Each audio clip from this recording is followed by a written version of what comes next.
Hey guys! Welcome back to my channel. This is Megan, teacher Paulane, and today our topic is all about individualizing science. To understand this topic, stay tuned.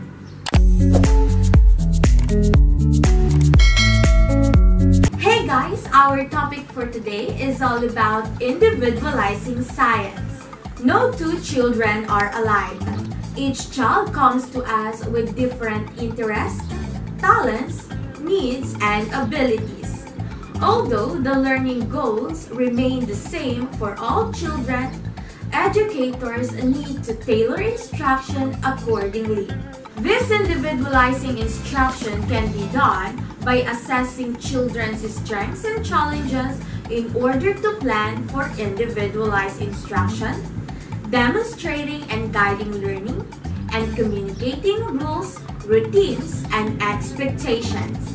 Why is it important to assess the individual traits of each child? Each child has different learning levels and needs. The information that educators gather when observing and listening to children can be used to support, encourage, and engage children in learning. If you notice that a child likes dinosaurs, use books about dinosaurs to teach letter sounds and concepts of print.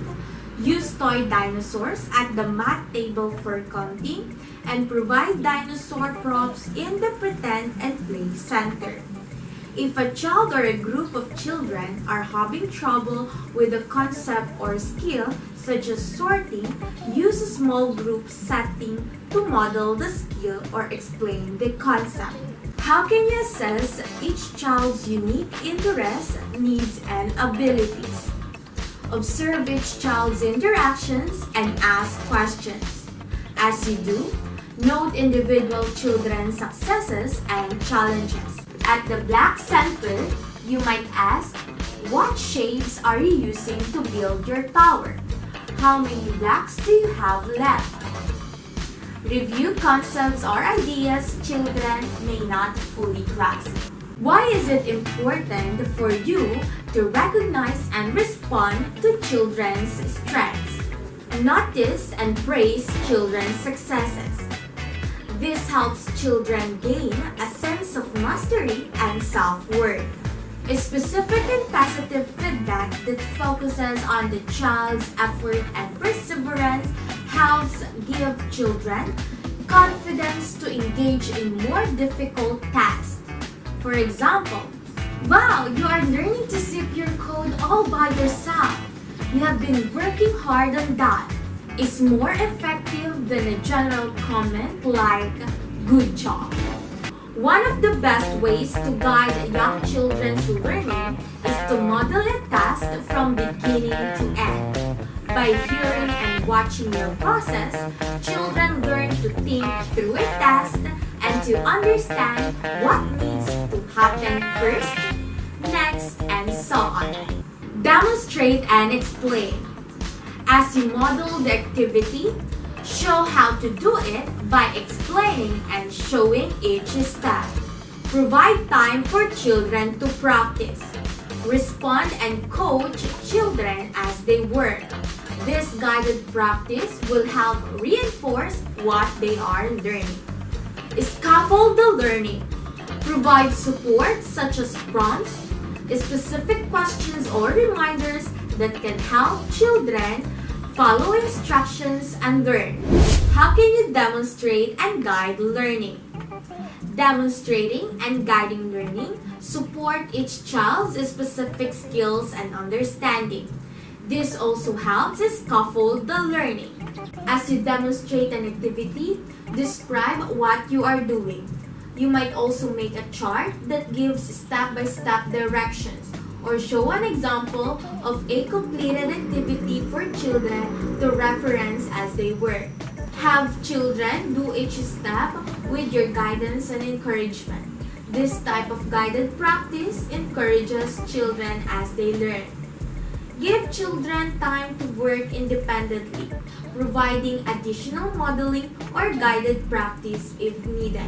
How does individualized instruction influence the scaffolding you use? Like instruction, the scaffolds are specific to each child.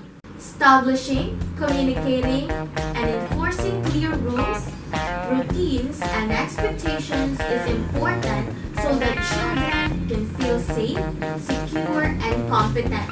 By better understanding what is expected of them, children can achieve the intended outcome and feel good about their performance.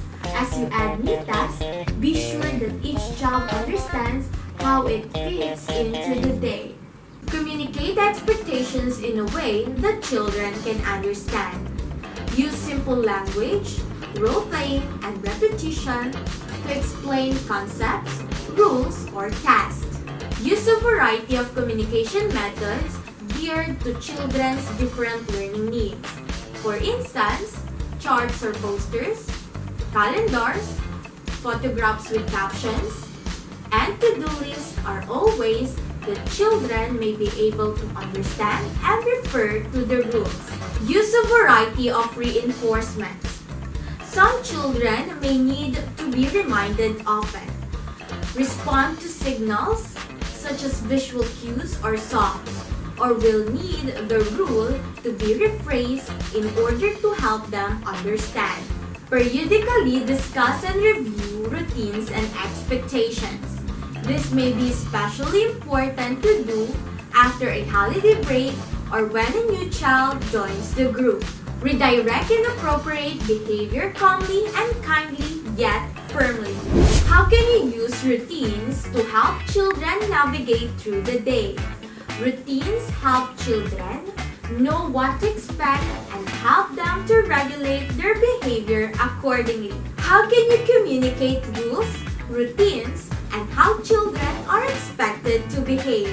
Cues help children transition from one activity or task to another. Nonverbal cues are also familiar method. Educators can use a whispery voice, put their fingers to your lips, or raise a finger in the air to signal quiet. A fun cleanup song used consistently lets children know that an activity is coming to an end and that they are expected to help clean up the area. Children have different responses to the beginning and ending of the program day. Hello and goodbye routines help children make those important transitions more smoothly. Meeting the varied needs of children can be a daunting task for educators. It most definitely takes more planning and assessment of student progress, but the benefits far outweigh the cons. Individualized instruction prepares children to become active and effective learners, developing skills needed to be lifelong learners in an ever-evolving world. With the varied aptitude levels of children, individualized instruction can use the differences of children to increase morale, retain information, and enhance children's engagements in their learning. Thank you for listening. For more related videos, don't forget to subscribe to my channel. Bye!